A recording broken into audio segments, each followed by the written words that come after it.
Hey everybody, this is Chris from Jim Reel's Friendly Honda. Today we are doing an in-depth look at the 2022 Civic Hatchback. This particular one is a sport trim level and it is in Boost Blue. I always like to start on this car because it is completely redesigned with the front end. So Honda, what they did is made it a little bit more aggressive while keeping that modern styling. LED lights are now standard on the Civic as well, which is a beautiful thing for driving at night. And then we always are looking at the more aggressive wheel on this Sport as well, 18-inch wheels, giving that nice sporty appearance and a little bit sportier handling. Now let's work our way towards the back. I'll show you some differences there and then we can talk a little bit more. All right guys, now at the back of the vehicle, obviously this is the hatchback, giving the car a shooting brake kind of look. In comparison to the sedan, they actually look very similar. The only real tell is the body line along the side, and then obviously with the hatch opening up, we have tons and tons of trunk space.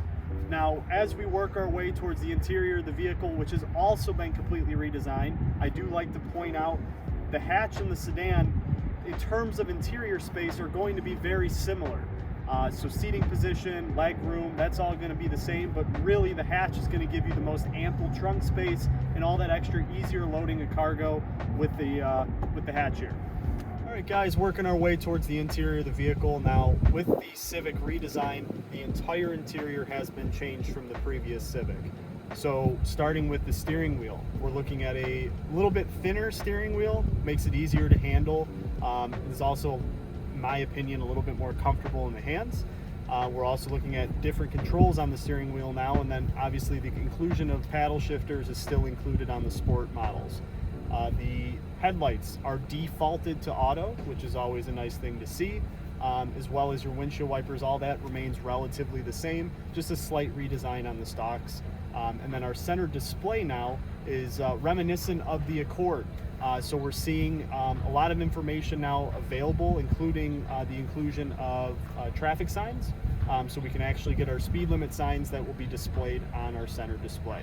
It's a nice thing to have. Now as we work our way towards the climate control, we can kind of go a little bit more into depth on what's changed there, as well as the shifter. All right guys, talking about the climate controls, now there has been some changes here. We have actual LED screens in our fan speed now on the dial. It's kind of a cool little thing to see. Helps keep things simplistic as we're looking at the entirety of the interior. Temperature dial is still relatively the same, and then your fan mode is going to remain the same as well. Working our way down, we do have a little cubby here that is available just to store your phone. You also have access to our USB port there, as well as a 12 volt if you need some extra charging. Shifter, park, reverse, neutral, drive, nothing crazy there. However, beneath the shifter is going to be our drive mode selector that allows us to go to eco, normal, or sport, opening up the options in sport to actually use the paddle shifters that are on the back of the steering wheel.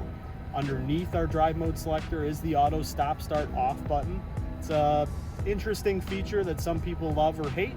I personally use it on all my vehicles. It's good for emissions, helps keep the planet nice and safe. So underneath that, we have our parking brake that is electronic still, and then obviously Honda has been doing the brake hold system now for a while, and I know I've gone over that with you guys. So the brake hold system is still available in the new Civics as well. Now let's work our way towards the radio. I'll touch a little bit base on that, and then we can go to the back seat. All right guys, so now talking about the radio. Now Honda has moved the radio from imprinted into the dash to sitting a little up higher. The reason for that is keeping the radio at the same eye level as the road. It all comes back to safety with Honda, just like Honda Sensing, which is standard on this vehicle as well. Now the radio does have Android Auto and Apple CarPlay compatibility, and depending on the trim level, you get some additional features that could be included on that as well. Now let's work our way towards the back.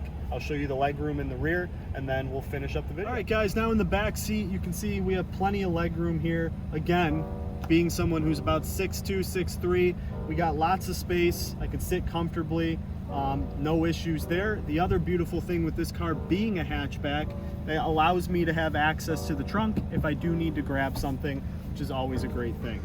Now let's finish up the video at the front of the vehicle, and then we'll go from there. So everyone, that was the 2022 Civic Hatchback. Now this particular Boost Blue is finally available on the standard Civics. So it used to be lock behind the Type R. So now we have access to this beautiful blue, just like my jacket, that gives the car a little bit more of a sporty feel and helps stand out against the rest of the cars on the road. If you guys are curious about the Civic Hatch or the sedan, stop on by. We're at 18900 Hall Road. That's on the southeast corner of Hall and Romeo Plank. We'll be happy to help, guys.